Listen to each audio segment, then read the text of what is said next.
Bonjour et bienvenue sur la chaîne du Diapason pour une nouvelle capsule audio qui sera intitulée Qu'est-ce que l'amour inconditionnel des flammes jumelles? Donc on va partir d'un constat qui est que l'amour des flammes jumelles, déjà c'est un amour sexué, ou amoureux si vous préférez, puisqu'il s'agit de flammes jumelles, c'est un couple. Alors que, en règle générale, quand on parle d'amour inconditionnel, on ne parle pas d'amour sexué. Donc déjà, il y a un antagonisme déjà dans un amour inconditionnel des flammes jumelles. En règle générale, quand on parle d'amour inconditionnel, on prend l'exemple surtout de l'amour d'un parent pour son enfant. C'est ça ce qu'on appelle l'amour inconditionnel. Inconditionnel parce qu'il ne dépend pas de ce que fait l'enfant ou de ce que est l'enfant véritablement, et c'est donc pas un amour qui est soumis à condition.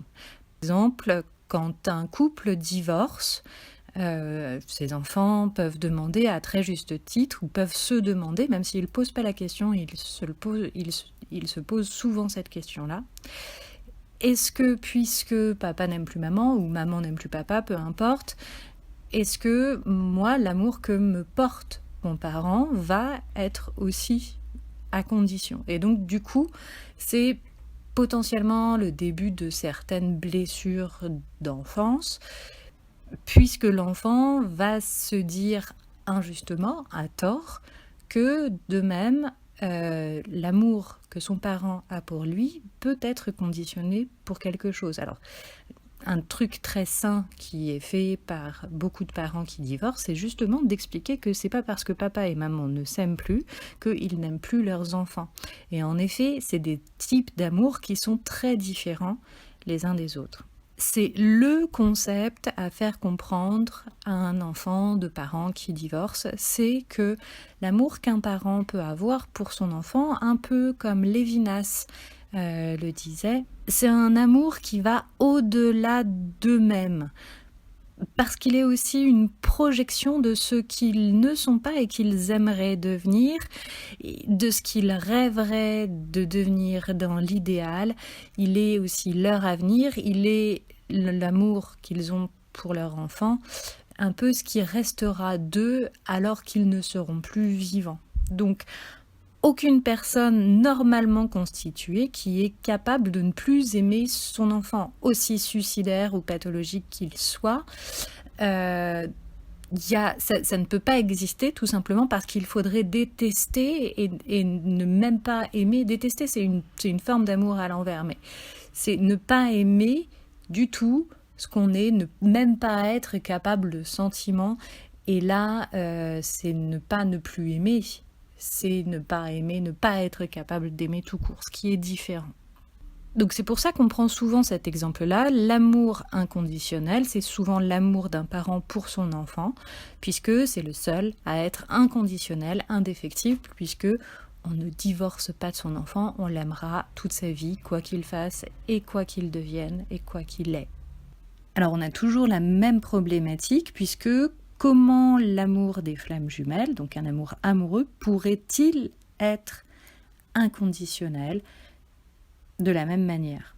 Donc déjà, on peut commencer par essayer de définir ce que c'est qu'un amour amoureux. Alors, on peut essayer de définir comment ça se passe, c'est ce que la biologie fait souvent. Vous avez une décharge de dopamine au niveau de votre noyau accumbens, tout va bien. En fait, c'est ce qu'on appelle le circuit du plaisir. Mais vous avez un peu le même genre de choses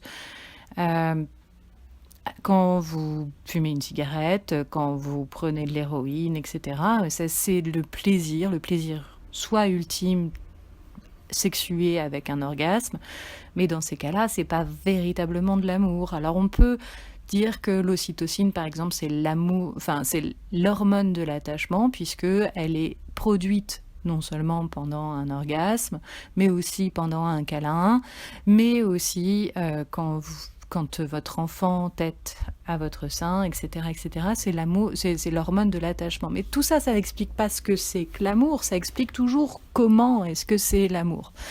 Donc j'ai pas envie de rentrer finalement dans ce genre de considération finalement bassement biologique, même si c'est quand même mon métier à la base. De même que j'ai pas envie de répondre à comment ça se passe, j'ai pas envie de répondre à qu'est-ce qui se passe dans les conséquences de l'amour. La plupart du temps, quand on pose la question de but en blanc, on va dire ouais, l'amour c'est quand? Alors déjà, ça pose un petit problème quand on dit c'est quand, parce qu'en fait, ça veut dire que c'est un exemple qu'on donne. Quand on est amoureux, c'est une des conséquences de l'amour. Alors c'est quand, par exemple, on est capable de tout faire, de faire un peu tout et n'importe quoi pour l'être qu'on aime.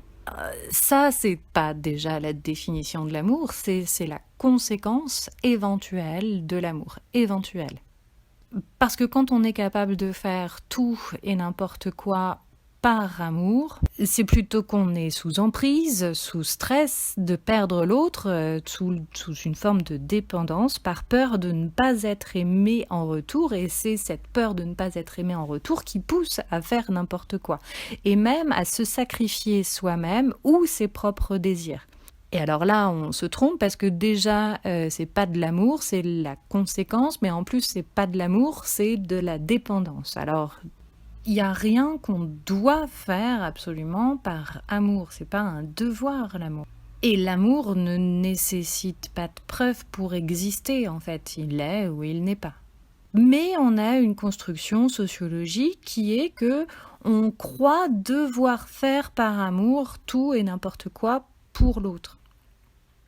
Alors qu'en fait, si vous faites tout et n'importe quoi, c'est juste pour vous sentir aimé et par peur que l'autre vous abandonne. Par exemple, un pervers narcissique ou un manipulateur peut être capable de déplacer des montagnes pour l'être qu'il veut qu'il l'aime. Mais c'est pas pour autant que ce pervers ou ce manipulateur va vraiment aimer la personne en face.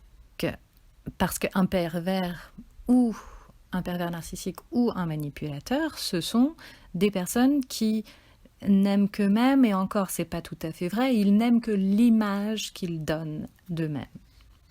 Mais ils ne sont pas capables d'aimer une autre personne. Ça veut bien dire que l'expression de l'amour, que ce soit verbal ou que ce soit en acte, c'est pas forcément relié au sentiment d'amour.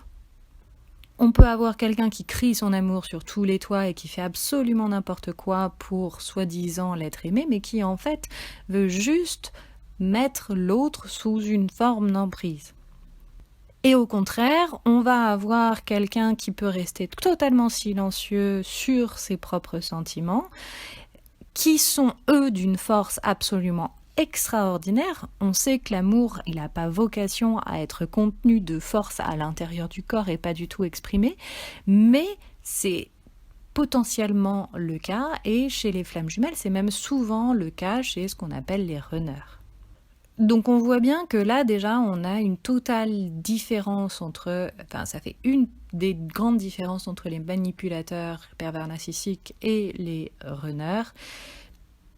Mais on en reparlera à une autre vidéo, je pense que j'ai beaucoup plus de choses à dire là-dessus. Ensuite, il y a des gens qui vont aussi classer l'amour ou classer les histoires d'amour, définir l'amour des gens, les différents amours qu'on peut éprouver selon ce qu'on éprouve, selon ce dont on a besoin, selon ce dont l'autre a besoin, selon ce quoi on nous apporte cette relation. C'est notamment le cas, alors j'avais lu un bouquin notamment sur les HPI et l'amour, qui m'intéressait pas mal puisque je suis HPI, qui classifiait l'amour selon 8 cases différentes. Alors moi, obsessionnelle que je suis, je me suis même réveillée la nuit pour pouvoir classifier un peu tous mes ex dans un tableau Excel.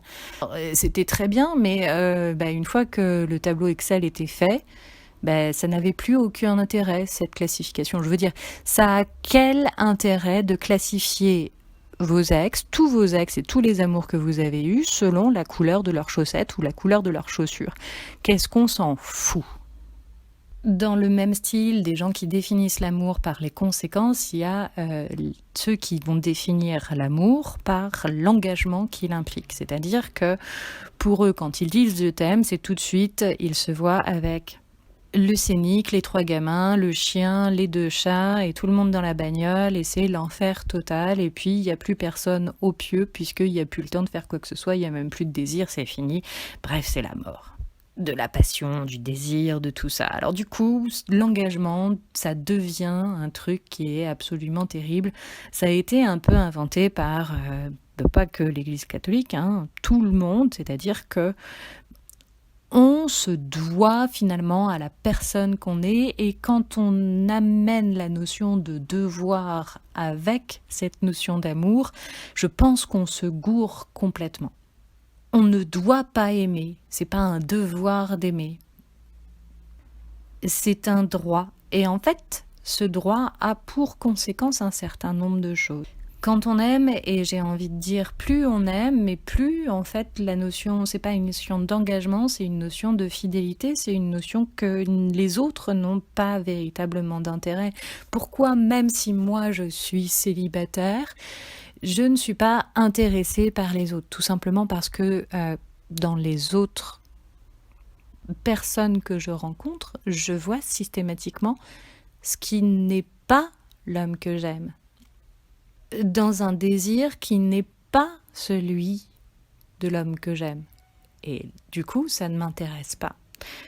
Il n'y a pas très longtemps, je suis allée boire un verre avec une copine à moi, on était en plein air, et j'étais en train de m'extasier sur le paysage de l'autre côté, et je voyais ma copine qui était avec son cocktail et qui sirotait son cocktail de façon assez amusée et qui me disait « Ah oui, oui, c'est vrai, le paysage est vraiment très joli », mais alors on parlait vraiment pas du tout de la même chose.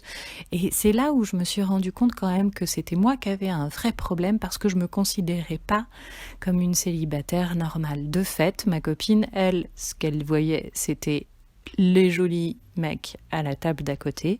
Moi, ce que je voyais, c'était le beau temps, le fleuve, le pont en pierre, et je trouvais ça très beau. Et les mecs, je les avais même pas regardés. Enfin, je veux dire, je savais qu'ils existaient dans un coin de ma tête, mais je m'en foutais complètement. Leur présence ne me faisait ni chaud ni froid. Et c'est là que je me suis rendu compte que je ne me comportais plus du tout de la même manière que il y a quelques années quand j'étais célibataire. C'est fini un peu tout ça. Je n'ai plus de véritable désir d'être avec quelqu'un d'autre. En fait, la seule façon d'aimer qui m'intéresse, c'est celle que j'ai déjà vécue avec l'homme que j'aime. Et donc avec ma flamme jumelle. Alors il y a une définition qui m'a beaucoup plu, qui vient d'un livre, d'une exposition d'il y a quelques années qui était au Palais de la Découverte, qui s'appelait De l'amour, et qui a tenté une définition comme quoi l'amour n'est ni l'amitié, ni le désir, ni la passion, mais une résultante de la fusion de ces trois tendances. Donc, amitié, désir et passion. Il y a des amours qui sont plutôt amicales, d'autres qui sont plutôt désirantes, d'autres qui sont plutôt passionnelles, et dans lesquelles les deux autres composantes sont plus ou moins estampées. Par exemple, Roméo et Juliette, ce serait plutôt passion et désir beaucoup, puisqu'ils n'ont quand même pas beaucoup de temps de se connaître. Sainte-Claire et Saint-François d'Assise, pour le coup, il n'y a pas beaucoup de désir, hein, puisque normalement, ils n'ont pas fait quoi que ce soit, mais il y a beaucoup de passion et d'amitié. Pardon, je blasphème. Tristan et Isolde, par contre, ce serait beaucoup plus amitié et désir, puisque la passion, elle existe aussi, mais là encore, on pourrait dire que selon les chapitres, ça varie pas mal. Et pour les flammes jumelles, c'est un peu à vous, si vous êtes flammes jumelles, d'y répondre. Et quoi qu'il en soit, en fait, vous pouvez placer sur un triangle où il y a désir, amitié, passion, où est-ce que votre couple se situe. Pour les flammes jumelles, selon moi, j'ai l'impression que le point, il n'arrête pas de changer tout le temps, mais en fait, il fait une sorte de spirale jusqu'à arriver vraiment de plus en plus au milieu de ce triangle. Et en fait, c'est ça qui le rend si spécial, c'est qu'il est en constante évolution. Au départ, il y a énormément de passion, qui est aussi de l'addiction, qui est aussi une forme de dépendance, et qui fait que la passion, elle n'a pas que des bonnes choses à donner, mais au fur et à mesure des mois et des années de la relation, C'est un peu comme si de cette passion ne filtrait finalement que le meilleur, puisque on guérit un peu de ses blessures, on guérit de ses dépendances, on guérit de ses addictions, et finalement la passion elle reste, mais finalement à l'état pur, sans ce côté un peu pathologique, dépendant qu'on peut y voir.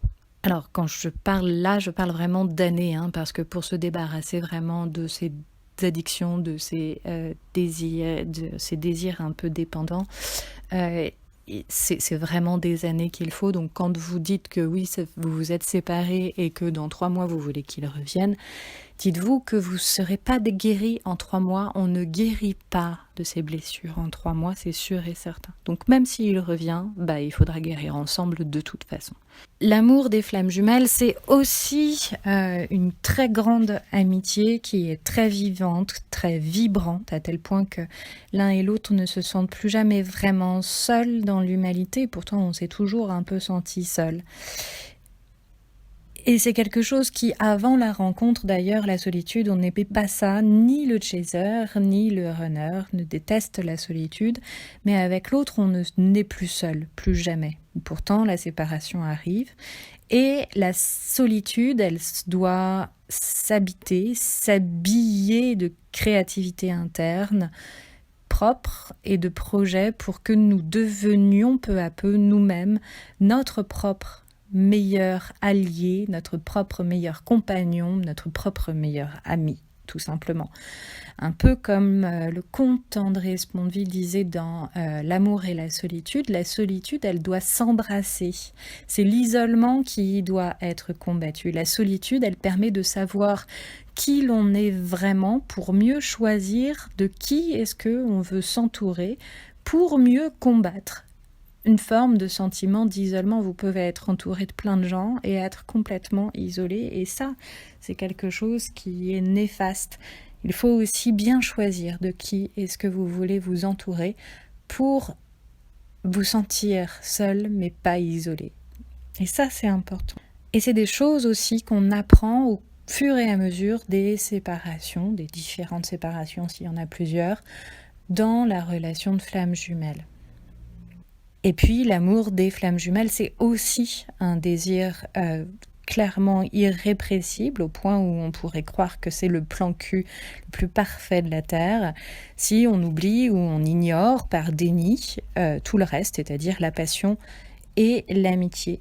Et le désir, il reste toujours plus ou moins intact, puisque comme pourra très bien vous le dire dans la chaîne YouTube Et tout le monde s'en fout, sur le désir, que c'est une vidéo que j'aime beaucoup, vu qu'on garde cette distance au fur et à mesure des séparations et qu'on garde une distance finalement très constructive, le désir, il est toujours là, et il est toujours là des années après. Et ça, c'est assez magique.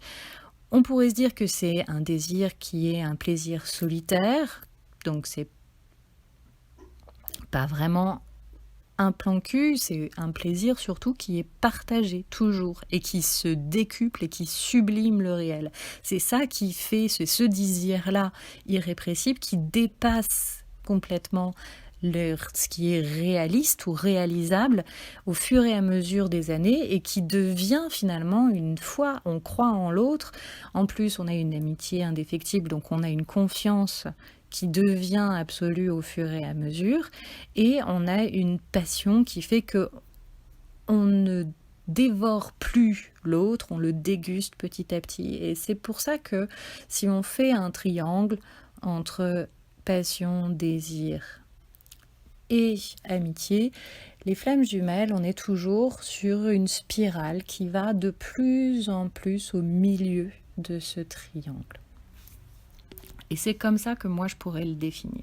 Mais là encore, on a un problème, parce que c'est de plus en plus, finalement, l'amour inconditionnel, l'amour tel qu'on le voit dans les flammes jumelles, il n'atteint jamais complètement ce milieu, ou s'il l'atteint, c'est vraiment à la toute fin, et je suis pas sûre que ça ait déjà eu lieu véritablement. Peut-être c'est ce qu'on appelle la fameuse fusion, d'ailleurs, quand on atteint ce point véritablement au milieu.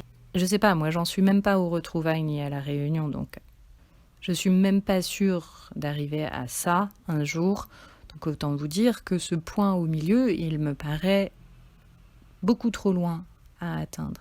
Et de même, en fait, c'est tout simplement une loi mathématique, c'est le point vers lequel on tend. Mais à mon avis, on n'y arrive jamais véritablement parce qu'il n'y a que Dieu ou que la source qui va être capable d'un amour véritablement inconditionnel. Parce que l'amour, que ce soit l'amour pour vos enfants ou que ce soit l'amour pour votre flamme jumelle qui est exceptionnelle, ou pour quelqu'un d'autre, à partir du moment où vous travaillez sur vous, où vous acceptez de travailler sur vous et de faire que votre amour devienne quelque chose d'exceptionnel. Parce que je pense que c'est pas que à la portée des flammes jumelles. Et que c'est pas que parce qu'on a des séparations et que c'est souffrant qu'on peut y arriver de cette manière-là, heureusement. Mais ça veut dire qu'il y a toujours un peu un narcissisme, le seul narcissisme qui est nécessaire pour survivre, pour avoir cette pulsion de survie, la seule pulsion de survie, Eros, comme Freud pouvait le dire. Et Dieu ou la source, peu importe comment vous l'appelez, il est capable de cet amour inconditionnel, tout simplement parce qu'il ne vit pas, il ne meurt pas donc. Et donc du coup, il n'est pas relié à cette pulsion ni de vie, ni cette pulsion de mort, et donc il est capable d'aimer véritablement de manière inconditionnelle.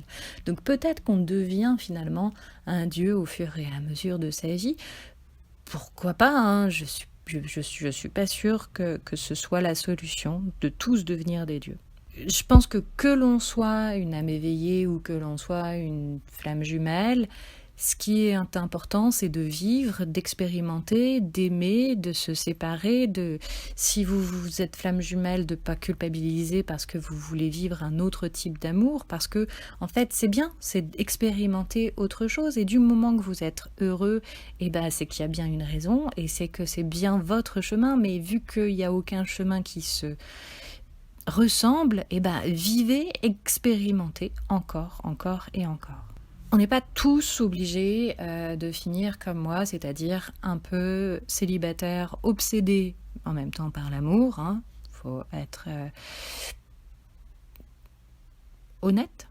Et en même temps qui a renoncé à l'amour. Obsédé et ayant renoncé à l'amour, ça fait pas forcément un super mélange en même temps. Je suis pas malheureuse, je suis pas contente de cette situation. Bien sûr, je préférerais que ce soit un peu différent, mais je suis pas malheureuse parce que je suis de plus en plus heureuse. J'arrive de plus en plus à prendre du plaisir et de la joie avec ce que j'ai et mon entourage. Et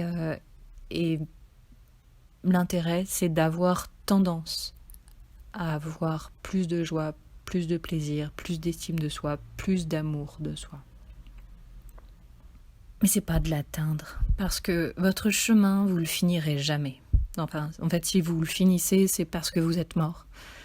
Et arrêtez de vous comparer aux autres, parce que dans un édifice, il n'y a aucune brique qui va se ressembler à l'autre, et votre intérêt, c'est de devenir la brique avec la forme que vous voulez, la couleur que vous voulez, et de vous insérer dans l'édifice, qu'on soit flamme jumelle ou pas flamme jumelle, et c'est pas vous qui allez sauver le monde, vous êtes qu'une pierre dans l'édifice. Mais soyez la pierre que vous voulez et prenez votre place dans cet édifice. Je vous souhaite une très bonne journée. N'hésitez pas à liker, vous abonner, rejoindre éventuellement le groupe pour pouvoir participer si vous en avez envie. Prenez soin de vous, soin de votre bonheur, votre être, et à une prochaine capsule.